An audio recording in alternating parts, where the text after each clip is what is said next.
Hi అండి, అందరికీ నమస్కారం. Welcome to JB TV. Amazon ప్రైమ్లో ఈ రోజే స్ట్రీమింగ్ అవుతున్న సినిమా మార్గన్ సినిమా రివ్యూ గురించి మనం తెలుసుకుందాం. ఇది తమిళ్, తెలుగులో రెండిట్లో కూడా పోయిన నెలలో రిలీజ్ అయిందండి. థియేటర్లలో రిలీజ్ అయింది. ఆ తర్వాత ఇప్పుడు అమెజాన్ ప్రైమ్లో ఓటీటీలో రిలీజ్ అయింది ఈ రోజే.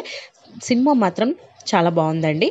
చెప్పాలంటే సినిమా అన్ని క్రైమ్ థ్రిల్లర్ లాగా కాకుండా చాలా డిఫరెంట్గా తీశారు. సినిమా విజయ్ యాంటోనీ గురించి మనం చెప్పాల్సిన అవసరం లేదు. Multi talent hero. ఈ సినిమాకి సంగీతము రచన అతనే అండి. ఈ సినిమాలో నటించిన నటీనటులు అందరూ కూడా వాళ్ళ వాళ్ళ పాత్రలకు తగిన న్యాయం చేశారు. ముఖ్యంగా అరవింద్ అనే వ్యక్తి ఈ సినిమాకు ప్లస్ పాయింట్ అని చెప్పవచ్చు. అతను చాలా బాగా యాక్ట్ చేశాడండి. ఆ అబ్బాయి హైదరాబాద్లో ఒక మర్డర్ జరుగుతుంది. రమ్య అనే అమ్మాయిది.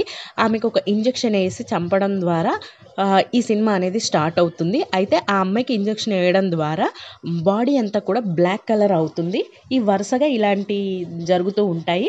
దీన్ని ఇన్వెస్టిగేషన్ చేయడం కోసం విజయ్ యాంటోనీ రంగంలోకి దిగుతారు. అయితే విజయ్ యాంటోనీ కూతురు కూడా సేమ్ ఇదే విధంగా ఇంజెక్షన్ వేసి చంపుతారు. ఆ కథకు ఈ కథకు లింక్ ఉంటుంది. దాంతోటే అతను ముంబై నుంచి ఇక్కడికి వచ్చి ఈ కేసును ఇన్వెస్టిగేషన్ చేస్తూ ఉంటాడు. చివరికి ఆ సీరియల్ కిల్లర్ని కనుక్కున్నారా లేదా, అంతేవిధంగా అరవింద్కున్న అద్భుతమైన శక్తులు ఏంటివి అనేది సినిమా చూసిన తర్వాతనే మనం తెలుసుకోవచ్చు. సినిమా అయితే చాలా అంటే చాలా బాగుందండి. సినిమా ఫస్ట్ హాఫ్ నుంచి క్లైమాక్స్ వరకు కూడా చాలా బాగుంది. తప్పకుండా చూడండి.